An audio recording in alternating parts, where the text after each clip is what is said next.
Wala ba mo kabantay?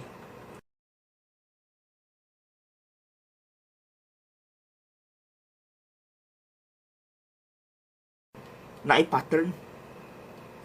Medyo suko ang atong Ginoo, kasigi siya balik-balik og istorya.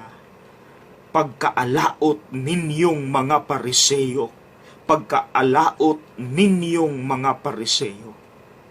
Suko sa gamay. Maunang makapangutan nata, ingon ana bagyud kadautan ang mga Pariseyo? Dautan bagyud sila kaayo? Well, ang tubag, kung sila tao, kita pud tao, the answer is no. Kay parehara pud sila nato. Buutan ta, pero usahay, infidel or unfaithful. Makasala pud. So asa man nasuko ang Ginoo? Well, sa yawa. Kay hinumdum mo in one of the Gospels, bisan si Pedro ang nagpabuyag, unsay giingon ni Jesus, pahawa Satanas. Kani manggungyawa mga igsuon, maro. Maayo kaayo mo kontrol nato.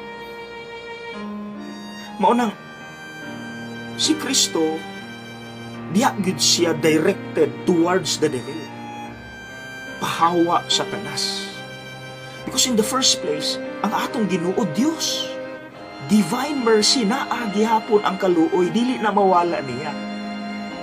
So mga igsuon, buutan man ta, madala lang din ta sa yawa, makontrol lang din ta sa yawa. Mauna ang akong pangutana na atong pamalandungan karon kini. Palihog daw ko og identify. Sige daw, tan-awon daw nato ang atong kaugalingon. Unsa ang imong weak point? Asa kahuyang kay diha musulod ang yawa, maunay gamiton sa yawa aron magmukha tang dautan po. Siguro tulo lang ka examples makasabot na ta. Okay? Number 1. Kung ang imong weakness kwarta, diha kasudlan sa yawa. Mao nang mangita ka tanang pamaagi aron lang ka madato, bisan pag mangurakot ka basta lang madato. Ganong nahimo mang weak point nimo ang kwarta, kay posible sa gamay pa ka pobre, walay kwarta, bantay lag madato ko. Number 2, power. Kung diha ka huyang, sudla na sa yawa. Mao nang ang epekto, daghang leader, hambugero, kurakot, arogante, murag sikinsa, no? Kusog kay manugo, authoritaryan. Nganong nahimo man nimong weak point ang power? Kay posible sa gamay pa ka, ubos ang imong pagtan-aw sa kaugalingon, kay gibuli ka, gipakaubos ka. Ikatulo, na ako'y mga tao nga posible ang ilang weakness, desires of the flesh. Maunang dili sila makaseryoso sa relasyon, wala igugma, kaya ilang huna-huna, sex. Mga igsuon, diha ta ikontrol sa yawa. Diha ta niya himuong dautan. Pariya sa nahitabo sa Ebanghelyo. Mga maayo man ang tao because pariya rin po nato. Nadala lang din sila kay nadakpan sa yawa ang ilang weak points.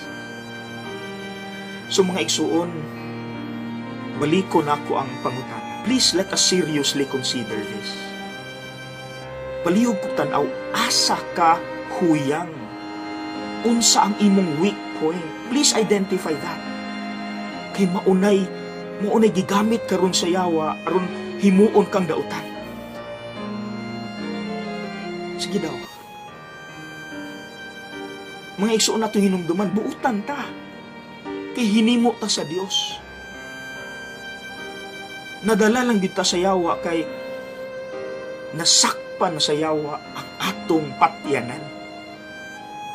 So mga igsuon, we belong to God. So ayaw padala sa yawa. Ampo, pray hard. Dayon, Control the situation. Don't let the devil control you and your weak points. You control the situation. Okay? Let's do something. Kaya na to na. Kaya na. God bless.